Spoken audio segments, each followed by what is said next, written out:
కళ్ళు కైపెక్కించే పోకళ్ళు కాటేస్తే కాదంటానా ఇప్పుడైనా వయసేమైనా సొగసేమైనా మరపించే మనసేమైనా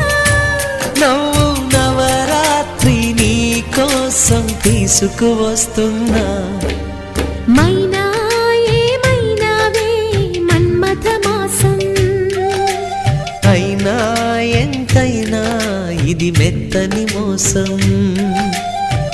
తీయనైన తీరిక తీర్చమంది కోరిక నీకు తోడు నేనికా నీవు లేక లేనికా